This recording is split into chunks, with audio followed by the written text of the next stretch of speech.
Ladies and gentlemen, welcome to another JDM review of EvobMotors in Kenya. Today we are going to be doing a review on the Toyota Corolla, Allex and RunX.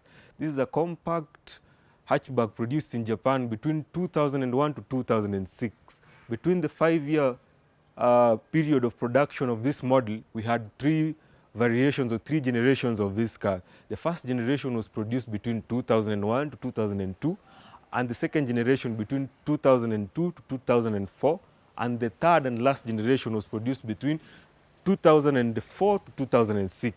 When this car started production, they had different engine types. The first and most famous engine type in the Toyota Corolla Allex or RunX is the NZE121, which is a 1490cc 4-cylinder engine, and it's found on the basic model, which is the X or the Allex minus any badge.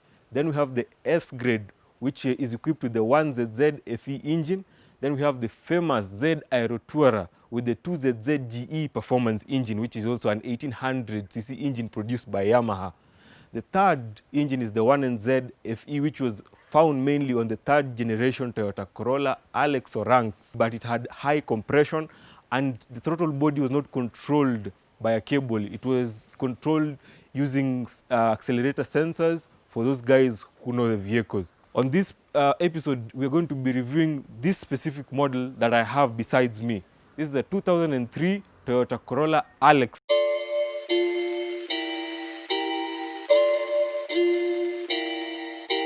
It's getting serious on this track, fam.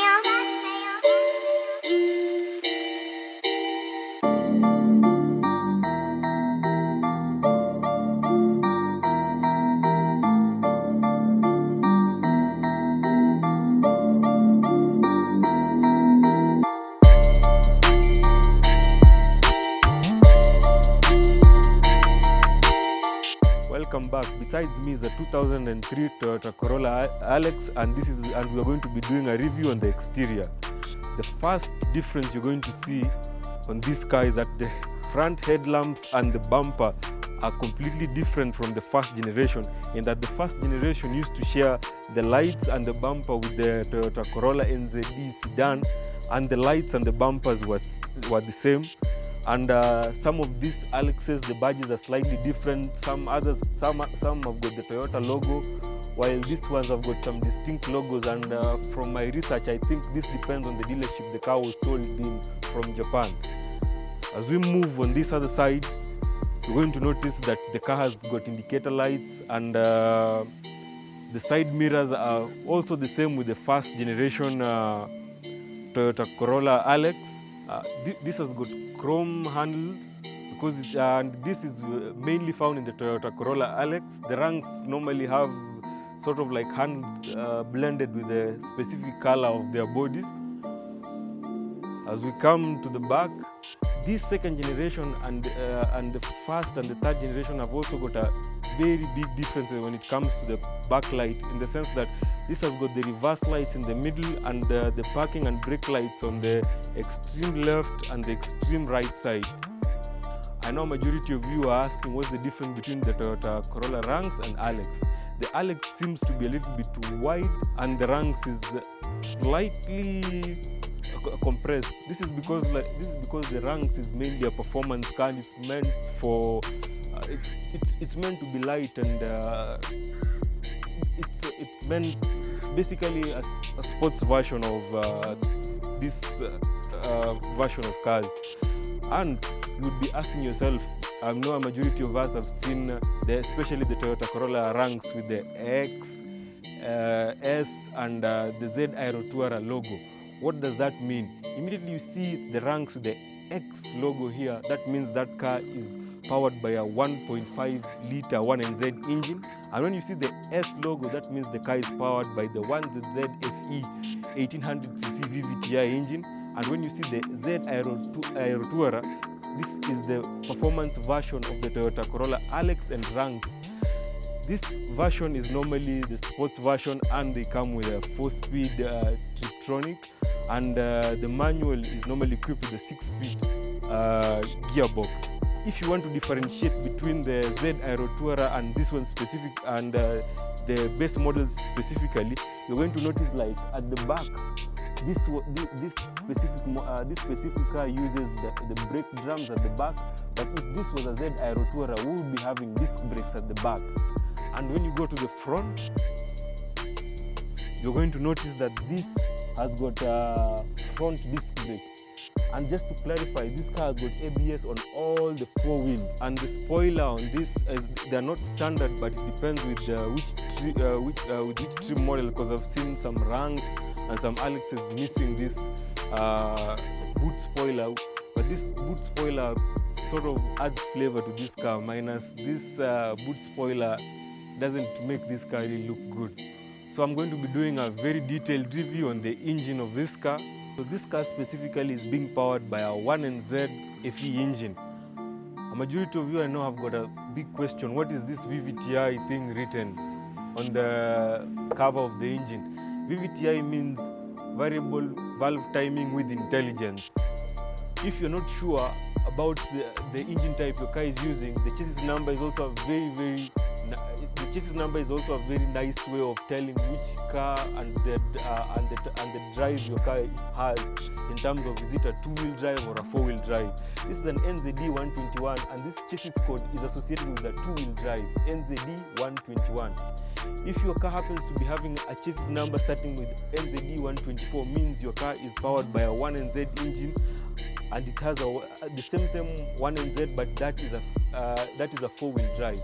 If you see the chassis number starting with a ZZE122, means the car is being powered by a 1ZZ FE engine, which is a 1.8 liter version of this engine, and that's a 2-wheel drive. If you see the ZZE124, that is a 1.8 liter powered VVTI engine, and that the car is a 4-wheel drive. Last but not least, we have the ZZE123. This is the chassis code for the Z Aero Tourer powered with the 2ZZ GE performance engine. But you can, with the chassis number, you can't really tell if it's a manual or an automatic, because on this model, the only cars that came with the manual transmissions were the Z Aero Tourer, as I mentioned earlier. And if you see why this car is liked by many, the engine space is very conducive for working. This is a car you can even work on yourself. You can see the front engine mounting is easily accessible. We have the back engine mounting, which is easily seen, and we have the left hand side engine mounting and the gearbox mounting, which is easily seen. You can changing the air filter of this car is very easy. You just snap these two and it's out. This is why this car is loved by mechanics and very many people. Plus, this engine is shared by very many cars.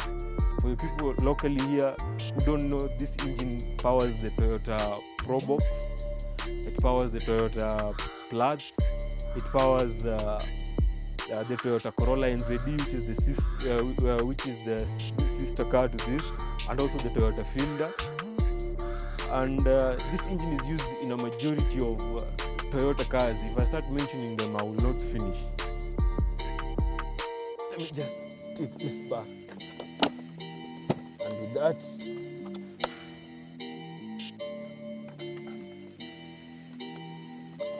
the air filter is back. And this has got a easy gearbox. If you want to see if your gearbox is dirty, it has got a dipstick, and this should be using gearbox original Toyota gearbox T4, and it's normally found on the dipstick here. So this dipstick is a little bit old, but this should be using T4, and the gearboxes on this are known to run for quite a long time if you service them well. And as you can see, the starter is very easily accessible here. This is a very friendly car to work on, and you can see the ABS sensor is just found at the front, and we have the radiator here, and we have the aircon condenser here. And on this, things like power steering, power windows, aircon, and central locking were standard on all these models. It didn't matter whether it was a base model or the high-end spec of these cars. All all those things were standard. But what you might also realize is that when it came to the third generation, the Toyota Corolla Allex and RunX, especially the RunX, they have got xenon headlamps. And if you want to know xenon headlamps, there's normally a red writing here with some English and Japanese. That's the easiest way to know if your car is having xenon headlamps. They're a little bit expensive compared to this non-xenon one. On the interior, as you can see, the cloth is pretty much standard on all these models. We have got a middle compartment here, which is divided into two parts. The first layer, then we have the second one. You can use it to store things like drinks and whatever you have, and you don't want it to be in the eye of the public, you can just put it here. And our handbrake is located on the center console and the gear lever. And this on the first, second, and third generation, when it comes to the 1500cc, the gear levers are pretty much standard with the overdrive button on this side. But when it comes to the S and the Z Aero Tourer, they've got different gear levers. And as I mentioned earlier, we have the Z Aero Tourer with the manual gear shift, so you really don't expect it to be having this automatic gear knob. When you come to the middle of the console controls here, we've got the temperature or the aircon modes. You can directly put the air to come to your face, face or legs, all those options. Then we have the speed for controlling the blower motor, which pretty much dictates the speed which the air blows to your face and to various areas. And this is the temperature control. This is on the extreme left is the cold, and the middle is just between cold and hot. Then here we have the hot aircon, and just roll the knob left or right. But on some other Alexes and RunX, they have some sophisticated aircon displays which you just activate by merely placing the buttons, and some of them have got some temperature display here and it shows you the temperature outside. When we come to the radio console, this car you can either put a single DIN radio or a double DIN radio from as high as 7 inches to as low as 6.2 inches. But if you put at the 6.2 inches, you're going to need spacers on both sides so that you avoid having some spaces at the extreme right or left side of the dashboard, which makes it look not so good. When we come to the gauge cluster, this is the second generation RunX. You can see the rev counter is on my left side, the speedometer is in the middle. We have got the gear display here showing whether the car is in parking, reverse, neutral, drive, neutral, 2 or the low gear. And we have the fuel gauge here and the temperature gauge. And if you switch the car on, you are going to see that the car has got a temperature monitors, the tire pressure monitor system here. On the second generation and the first generation, that was pretty much standard, that these cars had the temperature monitor sensor. I'm going to switch it off and switch it on so that you can see this. So what happens is, if one of your tires is low, you will see that sign there. On this we have got 358, 491 kilometers, and this is why I say these cars were meant to last. With 358, 491, in some of these modern cars, you might not be able to achieve this mileage without having to repair major things. But on this, it has been pretty much functional without any major problems with the original engine and gearbox on this at 358, 491. So that tells you about the quality of Toyota at that time. And when you see, this has got an all-auto system when it comes to the windows. I know majority of you are like, what is this all auto? The all auto works this way.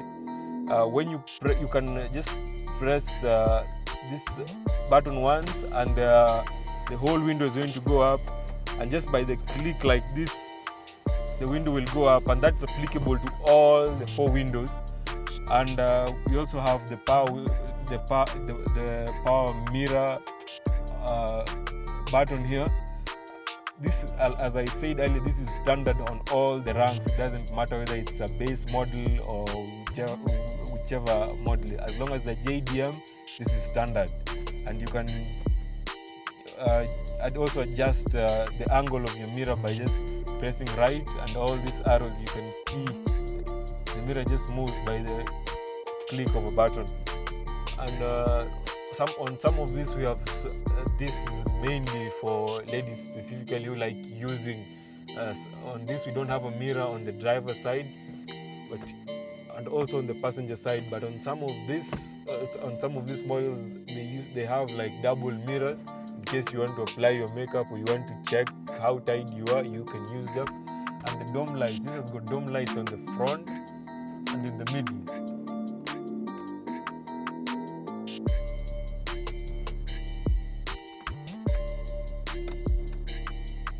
As the edge, you can see the roof panel sort of wears out with time, especially if you have the car wash people keep on scrubbing it. This is likely to be the end result. It has got 3 headrests, so all the 3 passengers here are actually assured of safety and comfort when it comes to putting or resting their heads. And on the Allex, the 2nd and 3rd generation, these cup holders were standard. If you look at the majority of the Toyota ranks, this is not there.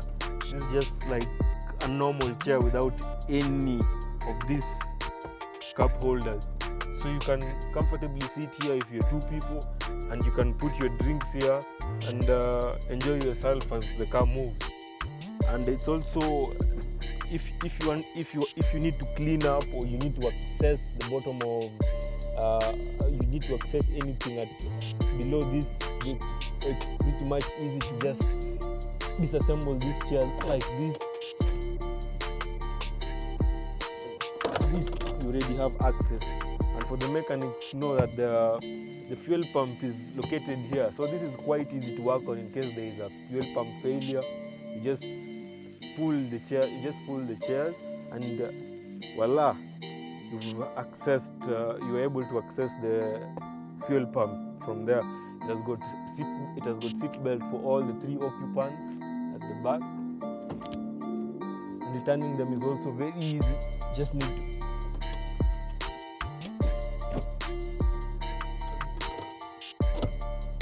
if you also want to carry extra luggage, you can also put this down like by just pressing this.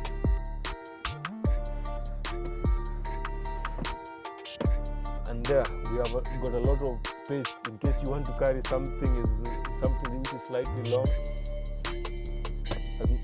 As long as you fold these chairs, you've got all the free space you need to put in a sizable amount of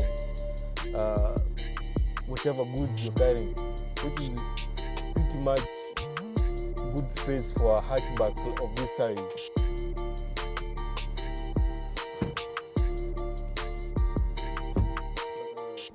And for all those who like camping and for going out, there's something for you here. By just the click of these 2 adjusters, you've got a place where you can put your drinks and your food here and enjoy as you come. And this is only available in the Toyota Corolla Allex. The ranks does not have this option. Just to reinforce how easy it is to work on this car, I'm just going to show you how easy it is to change the cabin or aircon filter. It just takes 2 to 3 minutes. You just need to pull your glove box open and pull it out like this, and press these 2 clips like this, and here is your cabin or aircon filter. This is dirty, but that's how easy it is to change it. And to get it back, just slide this in, and you put this back like this,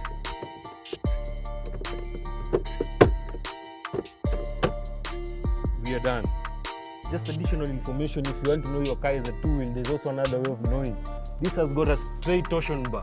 If it was a four-wheel drive, would have been having a four-wheel drive differential just in between here, plus they have a raised undercarriage here, and the exhaust takes like a right angle inclination, and is normally located on this place specifically if it's a four-wheel drive. So this is a two-wheel drive. When you come to the boot space, you're going to find the jack, the wheel spanner jack, and all the tools associated with changing the wheels on the left side of the boot. And when you open the below compartment, this is where the spare tire is located. You have got a 15-inch donut here. This is a T125/70 D15 spare wheel. And just an add-on, if you want to know when the car was manufactured, you can actually see on the spare wheel. This means this wheel was manufactured in 2003, the 03 here. As we come to the end of this review, I know a majority of you are asking what are the current values of this car. It depends with the year of manufacture, but should range from 450 to maximum of 580, depending on the year of manufacture. Just by the way, if you're looking forward to purchasing one of these, you need to also find out what you need it for. Some people want cars for going long distance. You're better off with the 1800cc, though the 1500 is not bad, but sometimes on hills and a lot of load, it tends to get sort of fatigued or tired because the engine capacity is quite low. So for when you're looking forward to buy a car like this, you need to find out the type of terrain you're using the car. Are you going to and also the daily usage? If you're going from point A to point B, or you're doing local runs, you're better off with the 1500cc. If you're a person who likes speed and sports, you're better off going for the Z Aero Tourer. If you like going for the long distances, you're better off with the S grade. And also, depending with the type of terrain, if you live in a place where there is mud, where there is stones, you've got an option of choosing whether you want a two-wheel or four-wheel drive. With that marks the end of this review. Until the next time, keep it locked.